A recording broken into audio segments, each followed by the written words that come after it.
Welcome to Everything Life Coaching. I'm John Kim. And I'm Noelle Cordeaux. We are the founders of Lumia. And we're super passionate about all things coaching, and we want to share what we've learned from over a decade of coaching and training thousands of life coaches. Let's dive into the science and magic of coaching. On today's episode, we're going to talk about trends of 2023. And Noelle, I'm assuming we're not talking about clothing. No, we're not. No. And I think the most obvious trend is that this is the first video recording that we have of our podcast. Yeah, which is, I don't know about for you, but for me, I'm always playing with my phone and the video is always on. So this is just another day for John Kim. But for Noelle, this might be a little bit, you're seeing her face. So it might be a little bit awkward. It might be a little bit scary. I don't know. I mean, awkward and scary are two words that flow through my life on a regular basis. But yeah, I mean, you're definitely a lot more used to video now these days than you were, years ago. Absolutely. But it's a fun chapter. I'm excited for this chapter to hang with people in a different way and get into all things life coaching. So thanks for being my partner in all this. Yeah, and thanks for setting the example of doing things that are a little uncomfortable. So I think that's great. Speaking of clothes and trends, the 90s are coming back strong, and I feel like because 90s is high school and college for me. Yeah, it's been like, what is it? Is it 30 years since the 90s? Oh my God. Yeah. And I feel like it was just, maybe 15 years ago, 10 years ago, high school, stonewashed jeans and all these things. And now 90s is really like they've become like the cars in the 90s are vintage now. And it's just blowing my mind how fast time is going and how old, I feel. I know. I mean, I loved the 90s musically, first of all. I think that was like some golden years. And what I'm here for stonewashed jeans. I think that we should get matching jeans and rock them together. All right. Well, we will embrace all the retro that's coming back as we talk about the trends of 23. Yeah. And let's talk about trends because there are so many trends in wellness that are coming forward right now. And so when I looked at the data, the research, and what I do, so folks know, is I go through all of the industry reports in wellness. There are some huge heavy hitting publications, the Global Wellness Summit, Mind Body Green, Well and Good is a think tank out of the UK. And I read all of the data on the market trends. And then I pull out all of the trends that coaches need to be aware of. And I selected just a couple this year to get folks oriented to the places where we're really seeing the major shifts and the heavy hitting punches, so that if folks are thinking about their niche or changing direction or developing their business in the new year, they will have everything that they need to go. So let's get into it. Yeah. The first piece, and I'm so curious about your take on this, is that most folks are starting to return to in real life fitness experiences. Yeah. Well, I was going to say, I know for me, that was a game changer. I used to work out by myself most of my life. And so when I found functional fitness and classes and all that, and there was that explosion about 10 years ago, yoga, Pilates, all these classes, man, that was exciting because I got to leave the house, engage with someone, engage with people socially, be a part of a community, and then also get my workout on. It seems like that's kind of coming back. It is. And the reason that it went away was the pandemic. Mm-hmm. Thinking back to that period, I know you and I both got rowing machines. Yeah. We both started running. It only lasted like literally 10 minutes for me, but I think 12 for me. You stuck with it a little bit longer. And, I think what we're seeing right now is many of these trends are a boomerang from the pandemic experience of folks centering on, well, what's really important to me right now. And I think that with this returning to in real life fitness, we're seeing a renewed commitment to health, to maintaining one's body. Mm-hmm. And people have been really under prioritizing their health. And so, what we see, especially from the space of coaching and from the perspective of coaching, is that it's more helpful to do things in partnership with others than it is to do them on your own. Mm. Yeah. And I think Yeah. that's true. Where are some of the places in the world of fitness that you see coaches plugging in? Mindset is a big one. I think using fitness as a way into conversations. I believe that a lot of the fears, a lot of challenges we have with movement and stuff inside a classroom ripples outward. So, kind of Mhm. using fitness as a door into other conversations, and I think a lot of people are attracted to that because it doesn't feel so clinical, you Yeah. know. So that feels more casual and it feels tangible. So I see a lot of that happening. Absolutely. One of the areas where I see the juxtaposition of coaching and fitness taking place is folks who have gone through our Lumia program who are top-notch trainers. Mm. And I've heard a lot of people describe the way that going through coach training has actually changed the way that they train people Oh, in interesting. in letting the client kind of lead in to where their fitness level is and where their Mhm. fitness fears are. That the trainers are looking at this from a coaching perspective and saying, well, if we really let the client lead, that client is going to tell me where their mental fear threshold is and then where Mhm. their actual baseline is. And I'll let them start with where their fear level is, even if they're capable of, for example, doing a box jump. They might Mhm. be afraid of it. So I'm going to meet them exactly where they're at and orient the fitness program to actually break through the fear cycle versus the fitness level, which I thought was a really cool approach. Yeah, I think there's a lot more customization in fitness today. I like that instead of just telling people what to do, which is a lot of old school fitness. It is. It Yeah. is. And so that combination of the client coach relationship, meeting in person, going back into person is, I think, where we're really seeing the way that coaching is changing the fitness industry. And, Mm. cheers and hats off to all of our Lumia coaches who are out there engaging people in this way. The outcome is that when people make choices about what they're going to do, versus being told what to do, they're more likely to stick with Of whatever it course. is that Right. they're doing. All right. Next up, we have a trend that is near and dear to my heart because before Lumia, before coaching, I was in my PhD in human sexuality and I was Mhm. studying to become a sex therapist. Right. And the big trend that we're seeing right now is the growth of sexual wellness as something that consumers are clamoring for. What's been your experience with this space? Yeah, I definitely feel that. Just all around exploration, uh, new definitions of sex and intimacy. Mm, Also, a lot of men realizing how pornography and locker rooms have created their definitions and now trying to shed some of that, create something new. There's definitely, I think, a shakeup and but it's very empowering, a shakeup and rediscovery, I think, of sex and intimacy. absolutely. And I think this is another area too where we're seeing a massive boomerang from the pandemic. Yeah.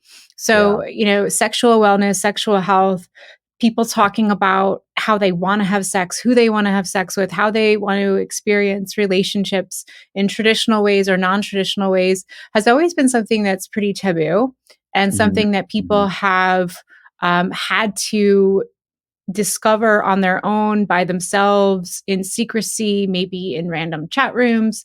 Right. And what happened as an outcome of the pandemic is that very broadly, people are no longer willing to compromise things that are deeply important to them Hmm. in terms of their personal well-being and their life experiences. And I think for the first time in our history, we're starting to see this collective push towards pleasure and saying, you know Yeah. what, experiencing pleasure, experiencing sex, love, joy, relationship is part of the way that well-being functions.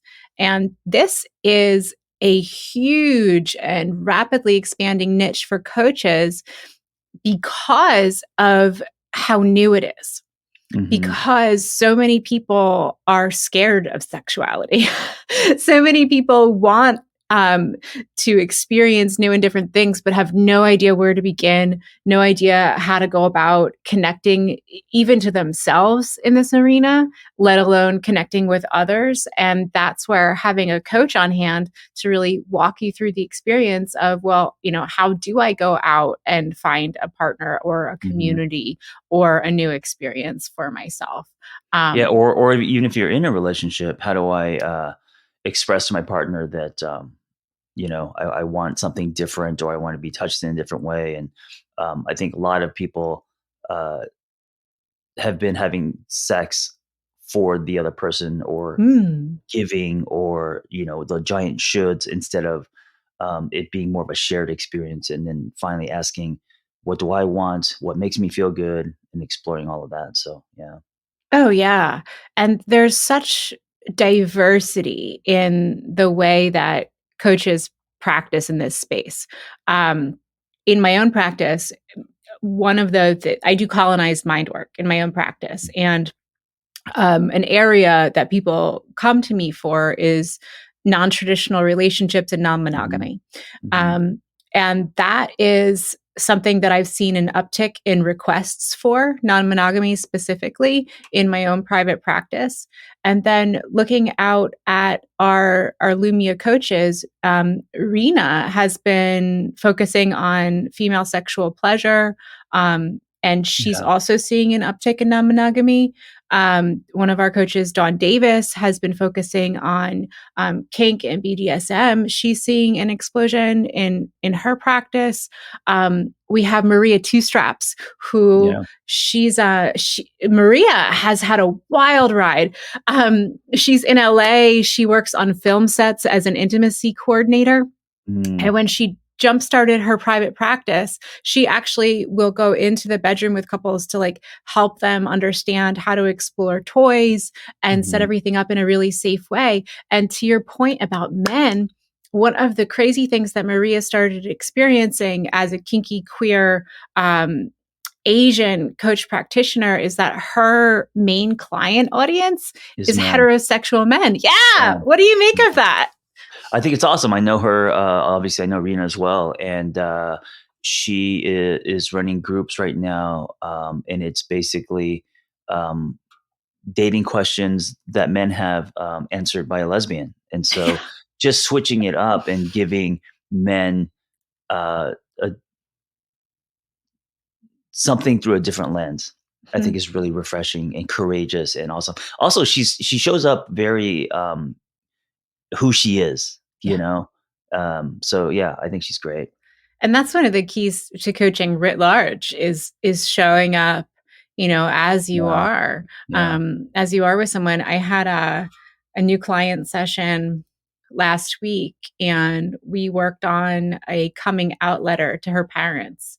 And I sat there and just cried right Mhm. along with my client because it was so deep and it was so poignant and it was such a touching experience that I got to share with somebody so vulnerably. And that's who I am, crying. Yeah. I will feel things right alongside of people. And Yeah. so if this is an area that you're interested in, there's so much room for growth. I'm also thinking of Chris Sherry, who's in Canada. He does sexual surrogacy work, which is another Mhm. way that coaches can really have a ton of impact in this arena, and it's legal in the state of California. So sexual surrogacy work is a combination of coaching and touch to help people who are trauma survivors get Mhm. comfortable with touched, being held, and it's a absolutely beautiful way to Wow. work. So if this is something that you're interested in, think about it, get into it, get curious about it. And it's worth noting that the trend of sexual well-being broke through the wellness media barrier and actually showed up last week in The Economist. Wow. I couldn't believe it because I'm dorky. I read The Economist and I was like, oh my God, they're talking about sexual wellness. Like, wow, like this really moved out of the mind, body, green and wellness space into economics because it's such a Yeah. big trend right now. Yeah, I'm excited to see where all of that goes, and how it continues to grow, and also how it impacts coaching. What we do Me with that. too. So yeah. Me too. And one of the things that I think I'm the most curious about with the sexual wellness piece is it seems to be coming at a time when there's been an uptick in hate speech Hmm.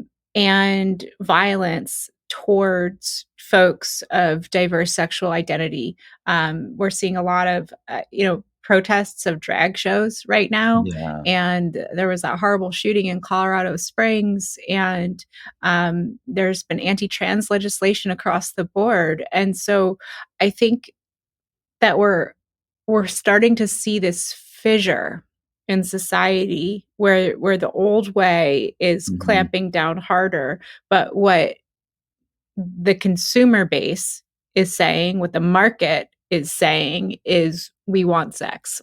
We want Yeah. it now and we want to explore all of the different ways where it's possible for us. And to me, that's really exciting because ultimately the market will command the direction of society. So let's Yeah. go, Absolutely. everyone. Let's And push also, this rock up the hill. whenever there's ever a shakeup in general, there's always going to be pushback, and so Yeah, part of that is seeing that. Yeah. yeah. Next up is the arena of mental fitness. What does that mean to you? Mhm. Oh man, for I just the word that comes to my mind is burpees. No, mental fitness. Our bodies can go a lot further than we think, and so training our minds through physical movement to stretch, or what I call stretch the white zone. When I do fitness, I try to get to that space where not where I'm like tapping out, but where it's very difficult as fast as I can, and I try to stay there as long as I can. So uh, that's one thing I do, but that's a form of mental fitness. Absolutely, absolutely. So, mental fitness is essentially mental health, mental well-being, and paying attention to the fact that our brains and the way that we experience our internal existence is just as important, if not more important, than making sure that our physical external bodies are healthy and sound. And so, in the Yeah, same way that we're seeing this return to in real life fitness, we're seeing a trend that's really pushing towards taking care of our brains and our emotions and our hearts and our souls. There was a really interesting pull quote that came out of Wondermind, which is hmm, a platform that's really seeking to destigmatize mental health. yeah. I'm And on the advisory board for One of Mine. cool. I asked you if you were part of this, and you said no. I never heard of them. Uh, because when Noelle sends you something that asks a question, there's like a gazillion links. I have no idea what she's talking about. So I was like, no, I don't think so. But yes, I am a part of it. It's Selena Gomez's platform, mental health. Awesome. Yeah. Yeah. So the head of content for Wondermind said Mm. that people often think about mental health as something that you focus on only when you're in crisis, rather than as a crucial part of how you show up in the world. So taking care of your mental health doesn't have to be expensive, inaccessible, and time consuming. Yeah. And this is one of the areas where we're seeing an uptick in opportunities for coaches because coaching sits on the bookends of crisis. Hmm. And a lot of people are starting to work with coaches in terms of mindfulness and meditation, performance at work, stress reduction, burnout coaching is huge. All of this Yeah. plays into mental fitness, mental well-being. What are some areas that you see that coaches are really getting in there with people and pushing this trend?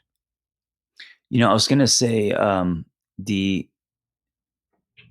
the word that comes to my mind is, stigma, and trying Mhm. to, erase stigma. It's one of the things that Wonder of Mine is doing, that it's, that mental health, or if you think different, or if you struggle with different things and all of that, that it's okay and it shouldn't be hidden, or lined with shame. So, there's that movement happening as well. I think the new generation, because our parents, um, we grew up with our parents basically thinking if we went to therapy we're crazy, to now the new generation putting, mental, wellness at the top, three, or up there with, success and education and all the things that, you know that Are we put a important lot of in weight life. on.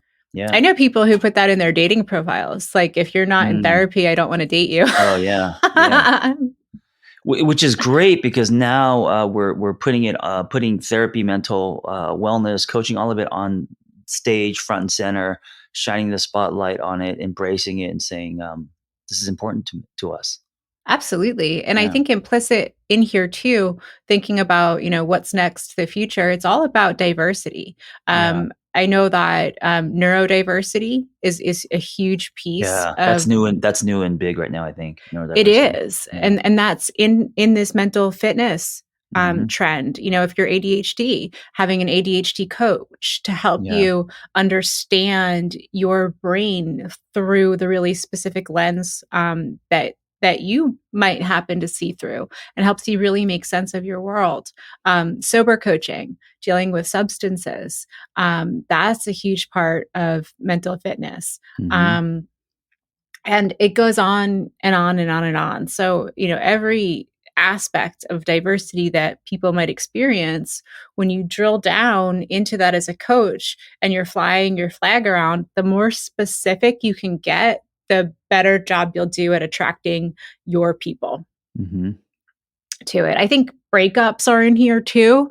Overcoming breakups. I think single, your book Single on Purpose, that would totally fall into mental Trending. fitness. Oh, Yeah. mental fitness. Yeah. Yeah. I think, singlehood has always, I think up until recently has been, that means you're defective, you're less than. Why are you single? What's wrong with you? I Mhm. have a friend. I need to solve this problem.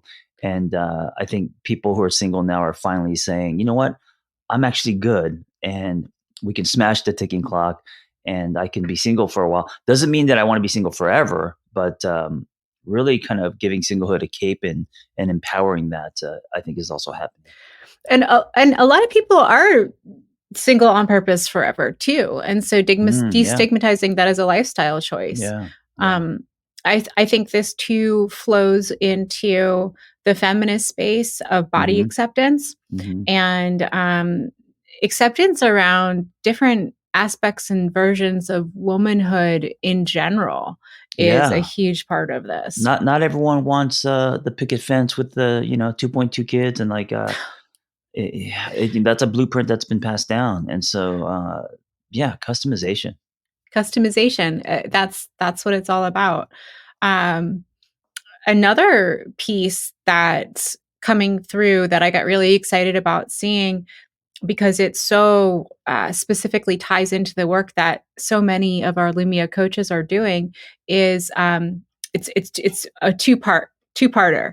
It's wellness travel directed at experiencing psychic services. Mm.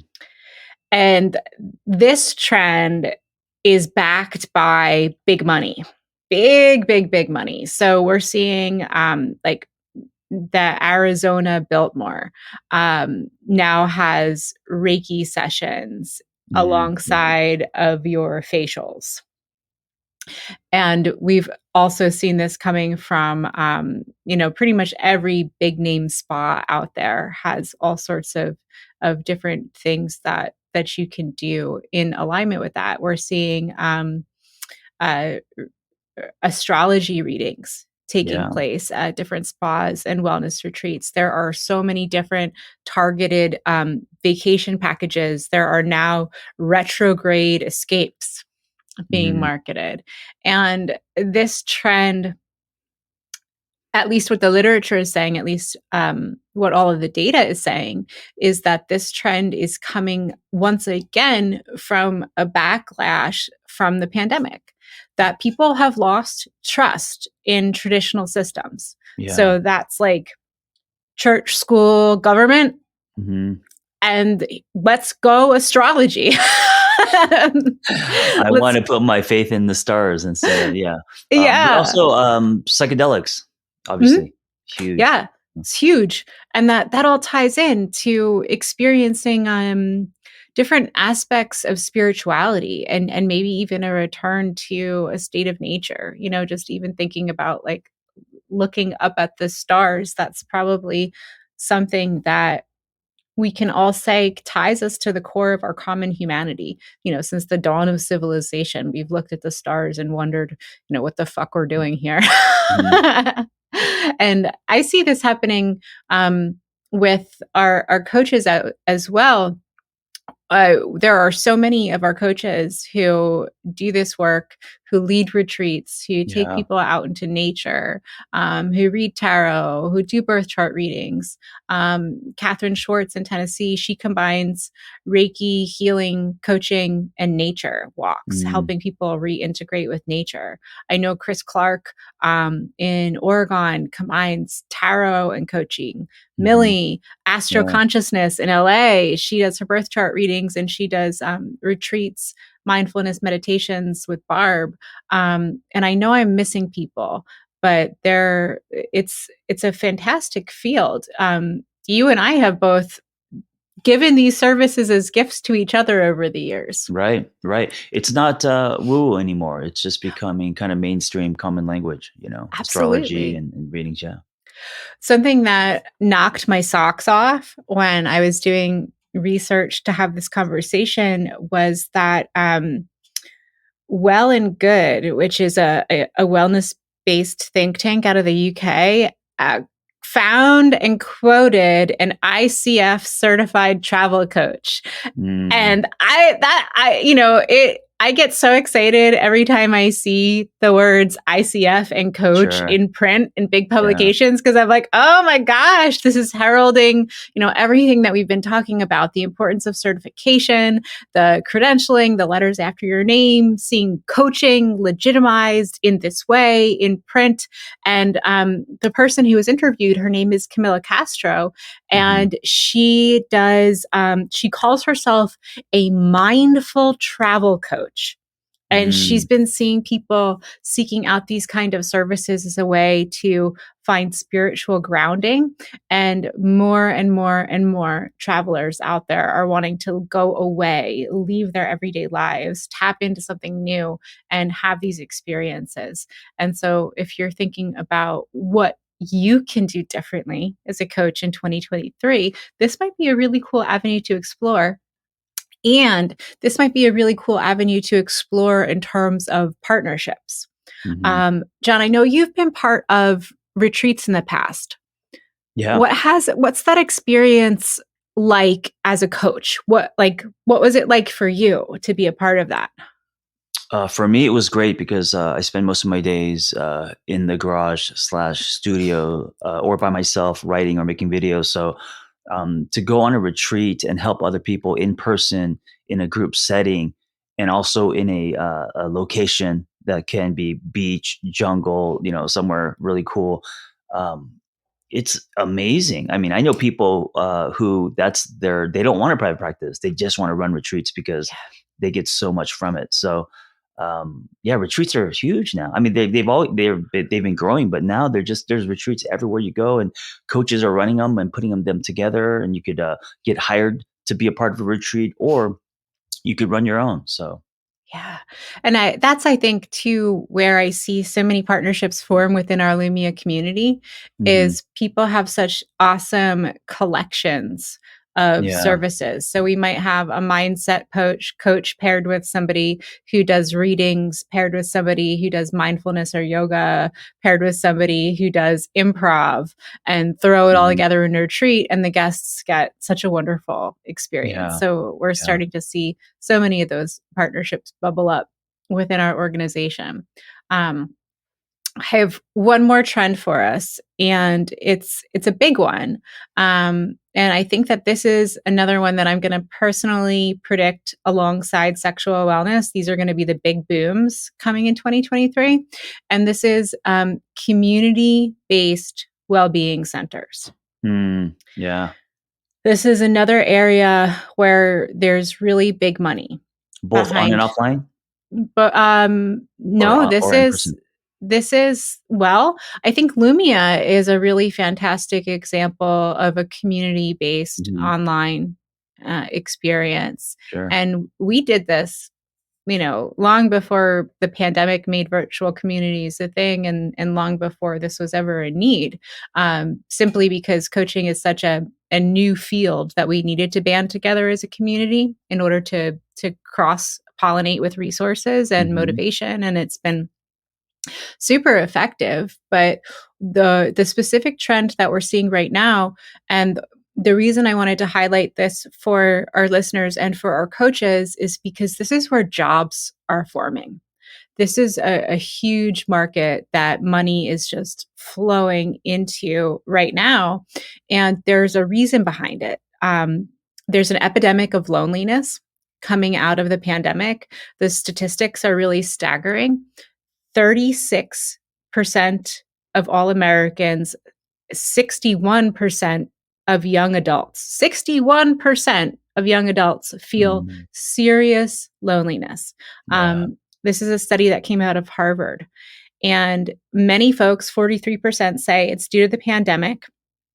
And this is the most heartbreaking statistic. Half of young adults who said that they're lonely said that in their recent memory, no one had taken more than just a few minutes to ask how they're doing in a way that made them feel like the person actually cared about them. Mhm. So, what do we do with this, right?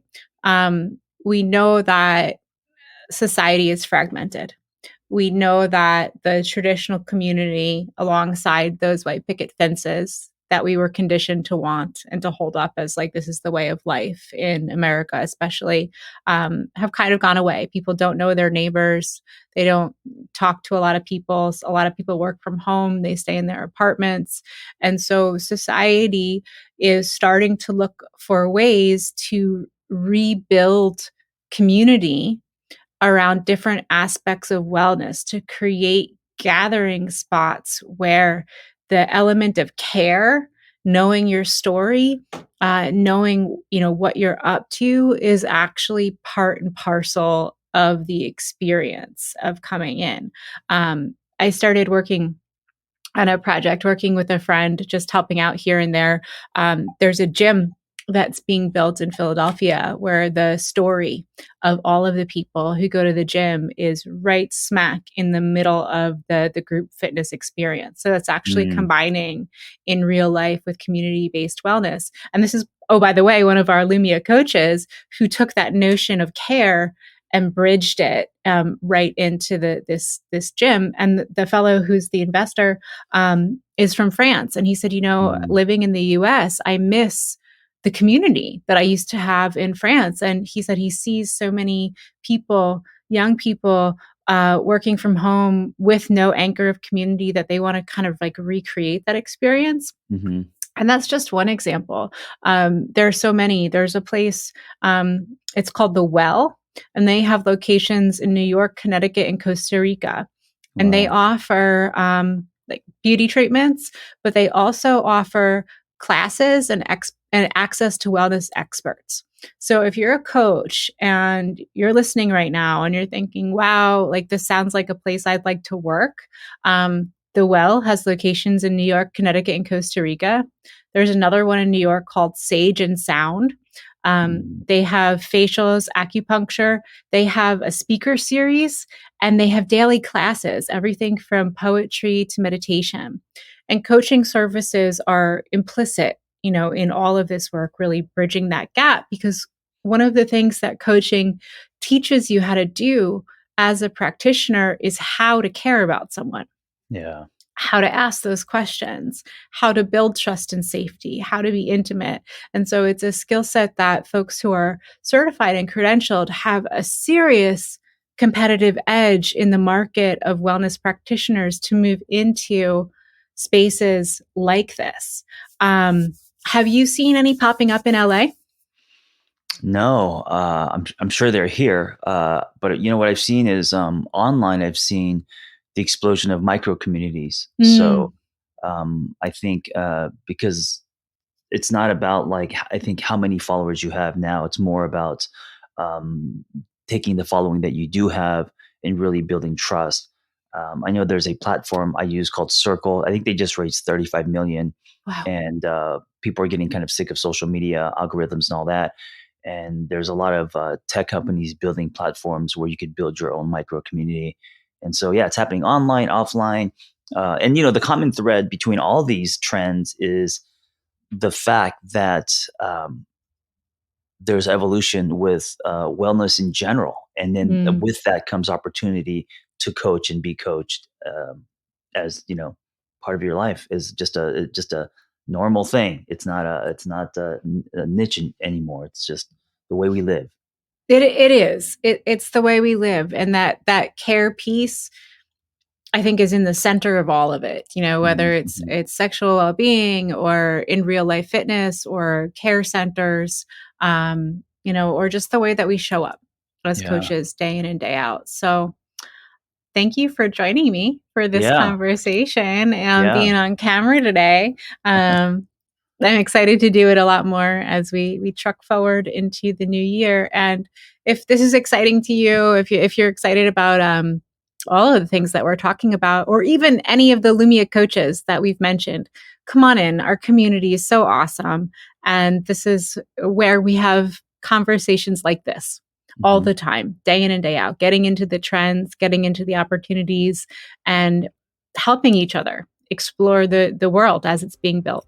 Yeah. If you're interested in coaching, you shouldn't do it alone. And here at Lumia, we all kind of hold hands, and it's a journey that we all do together. So the water's warm. The water is warm. All right, my friend. I'll see you next time. Yeah. Thanks for listening to Everything Life Coaching. If you're feeling the draw to become a coach, head to lumiacoaching.com/everything. Explore a new career that brings fulfillment, gives you a true sense of purpose, and a bold community to do it with. Lumia is ready to equip you with the tools, training, and community you will need to reach your goals.